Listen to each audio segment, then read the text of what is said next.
नमस्कार, मी श्रीकांत उमरीकर. आपण पाहतात अनलायझर. लाईक करा, शेअर करा, सबस्क्राईब करा. अनलायझरचं ॲप डाउनलोड करा. एक वेगळा व्हिडिओ आज मुद्दाम तुमच्यासमोर ठेवतो आहे आणि आठवड्यातून किमान एक व्हिडिओ साहित्य, संस्कृती, कला ह्या विषयातला ठेवावा असं आम्ही ठरवलेलं आहे. जसं नगररचनेच्यावरचा एक व्हिडिओ आहे, वारकरी संप्रदायाचे व्हिडिओ आम्ही केले होते, पण मधल्या काही काळात त्याला खंड पडतो आहे. आता एक व्हिडिओ दर आठवड्यामध्ये एक व्हिडिओ हा साहित्य, संस्कृती, कला याच्या संदर्भात करायचा आहे आणि त्याची सुरुवात आजचा मुहूर्त अतिशय चांगला आहे म्हणून आम्ही त्याची सुरुवात करत आहोत. जागतिक पातळीवरती ज्यांनी भारतीय साहित्याला चेहरा दिला असे महान लेखक रवींद्रनाथ टागोर, राष्ट्रगीताचे लेखक, राष्ट्रगीताचे कर्ते, त्यांची आज जयंती आहे आणि रवींद्रनाथ टागोरांच्या जयंतीच्या निमित्तानं दर आठवड्यामध्ये एक व्हिडिओ साहित्य, संस्कृती, कला या सगळ्यासाठी आपण करूयात. मी सुरुवातीलाच त्यांच्यावरची जी उसंतवाणी लिहिलेली होती ती आधी तुमच्यासमोर ठेवतो आणि त्याच्यानंतर आपण या विषयाकडे वळूयात. रवींद्रनाथांची आज आठवण, मनी साठवण कवितांची. संगीताचे ओठी लढीवाळ सूर, कीर्ती दूर दूर जगभर. नोबेल सन्मान अशी गीतांजली, शब्दांची अंजली वाहिली गा. राष्ट्रगीत प्रिय जनगण मन, सांस्कृतिक धन शब्दातले.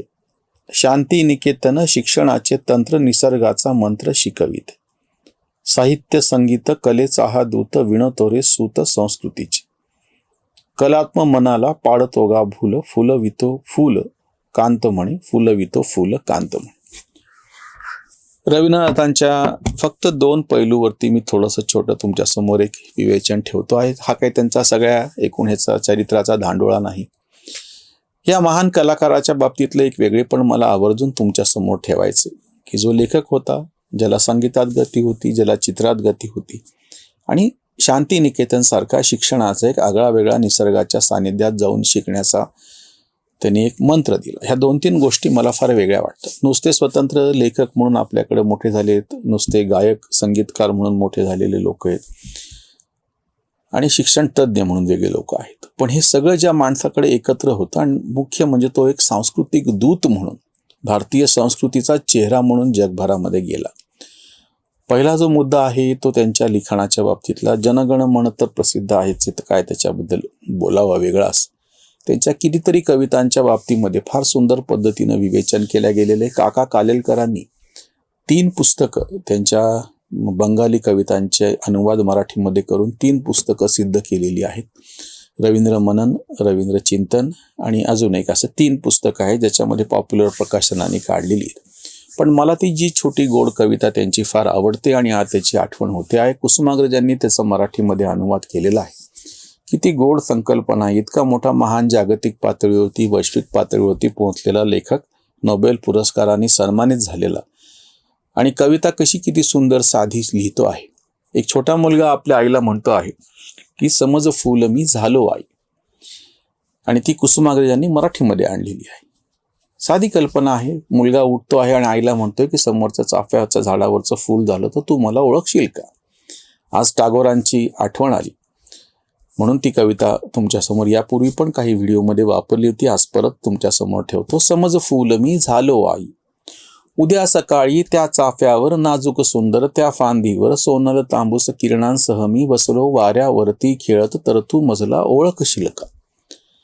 बघशील मग तू इकडे तिकडे, हाक मारशील अरे कुठे तू. बघशील मग तू इकडे तिकडे, हाक मारशील अरे कुठे तू. बोलणार ना, हालणार ना, असाच हसत राहीन पाहीन, एक एक फुलवीत पाकळी, हाल चालत व कामामधली. स्नान घरातून येशील नाहून, केस मोकळे ओले पसरून, जाशील पुढती तुळशी वृंदावनाकडे तू. करशील पूजा सुवास तेव्हा, कुण्या फुलाचा लहरत येईल, कोण फुल ते तुला मुळी कळणारच नाही. स्नान घरातून येशील नाहून, केस मोकळे ओले पसरून, जाशील पुढती तुळशी वृंदावनाकडे तू. करशील पूजा सुवास तेव्हा, कुण्या फुलाचा लहरत येईल, कोण फुल ते तुला मुळी कळणारच नाही. समज फूल मी झालो आई. दुपार वेळी खिडकी जवळी वाचत बसशील तू रामायण, दुपार वेळी खिडकी जवळी वाचत बसशील तू रामायण, मीही माझी सान सावली, फांदीवरून टाकीन खाली पुस्तकातल्या त्याच नेमक्या पानावरती. दुपार वेळी खिडकी जवळी वाचत बसशील तू रामायण, मीही माझी सान सावली, फांदीवरून टाकीन खाली पुस्तकातल्या त्याच नेमक्या पानावरती. थरथर हलती सान सावली बाळाची, हे तुला मुळी सुचणारच नाही. समज फूल मी झालो आई, समज फूल मी झालो आई. दिन मावळता हाती घेऊन दिवली निघशील दिवा लावण्या गाय घरातील. दिन मावळता हाती घेऊन दिवली निघशील दिवा लावण्या गाय घरातील. बाळ तुझा मग पुन्हा होऊनी, फांदीवरुनी उडी मारुनी, फांदीवरुनी उडी मारुनी. बाळ तुझा मग पुन्हा होऊनी, बिलगुन मी म्हणेल तुझला, गोष्ट सांग एखादी मजला. म्हणशील मग तू अरे लबाडा दिवसभरी दिसलासच नाही. म्हणशील मग तू अरे लबाडा दिवसभरी दिसलासच नाही. होतास तू कुठे परंतु तुला न मी सांगणार काही. समज फूल मी झालो आई, समज फूल मी झालो आई, समज फूल मी झालो आई. किती गोड कविता आहे. इतका मोठा जागतिक पातळीवरचा लेखक इतक्या सोभ्या सुंदर शब्दात गोड शब्दात लिहितो आहे. आणि कुसुमाग्रजांनी ते मराठीमध्ये आणताना पण किती त्याच्या मागं सगळी ताकद लावलेली आहे. आणि किती इतकं सगळं करून जे काही स्वच्छ साधे शब्द आपल्यासमोर येतात त्याच्यामधून तो आशय स्पष्टपणे पोहोचतो 150-200 वर्षापूर्वीच. दुसरा जो मला पैलू सांगायचा आहे तो संगीताचा. ते केवळ नुसते लेखक नव्हते तर रवींद्र संगीत म्हणूनच जो नंतर प्रकार पुढे आला. आणि कितीतरी पद्धतीनं आपल्याकडे वेगवेगळ्या चित्रपटांच्या संगीतामध्ये SD बर्मन असो किंवा सलील चौधरी असो, हेमंत कुमार असो, ह्या पश्चिम बंगालमधल्या संगीतकारांनी रवींद्र संगीताची वेगवेगळे पैलू फार उत्कृष्ट पद्धतीने आपल्याकडच्या गाण्यांमध्ये आणलेले आहेत. किंवा त्यांच्याकडच्या बंगाली जी भक्तिगीतं होती त्याही भक्तिगीतांना वेगळा असा साज चढवून एकतारीवरती ते गातात. किंवा तिकडचे बाऊल गायक पण आहेत की ते ती एकतारी त्यांच्या हातामध्ये असते किंवा एक डुग्गी म्हणून तालवाद्य असतं, पायामध्ये घुंगरं असतात आणि ते नाचतात, गातात, वाजवतात, म्हणजे एकाच वेळी सगळं करतात. असे एक फार त्याला सगळ्याची मिळून एक वेगळी रवींद्र संगीत अशी डूबच त्यांनी दिली. हाही पैलू विचारात घेतला जात नाही. आणि तिसरा जो मला लोभस त्यांचा जो पैलू तुमच्या समोर ठेवायचा आहे तो शांतिनिकेतनचा जो प्रयोग आहे. किती साधिक संकल्पना आहे. शाळा नावाची एक फार अप्रतिम अशी व्यंकटेश माडगूळकरांची कथा आहे. किती लहान मुलं शाळेत जायला निघतात आणि ते दिवसभर माळावरती हुंदडतात. ते शाळेतच काही जात नाहीत. पूर्णपणे निसर्गात दिवसभर घातल्याच्या नंतर दिवस मावळत असताना अंधार पडतो आणि ती माळावर ओढ्यात गेलेली, झाडांवरती हे केलेली, तिथंच काहीतरी खाल्ली पिलेली फुलं सगळी पोरं संध्याकाळी घरी वापस येतात. त्याला नाव दिलेलं आहे शाळा. ते जे काय शिकायचं ते 4 भिंतीच्या बाहेरच शिकतात आणि ते किती रसरशीत. आणि माडगूळकरांचे तर शब्द काय प्रश्नच नाही. त्यांची जन्मशताब्दी चालू आहे म्हणून मला ती आठवण झाली.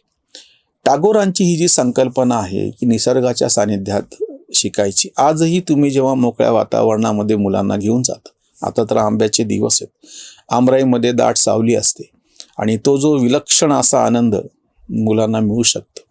किंवा आम्ही भटका तांडा म्हणून पावसाळ्याच्या काळामध्ये सहल काढतो. अंतूरच्या किल्ल्यावरती गेलेला असताना तिथं जे उगवलेलं गवत आहे मऊ, अतिशय चांगलं, नाही तर आपल्याकडचं जे गवत काँग्रेस गवतामुळे जे खराब होऊन गेलेलं आहे आणि त्याचा जो लुसुशीत रेशमी असा स्पर्श आहे त्या गवताचा.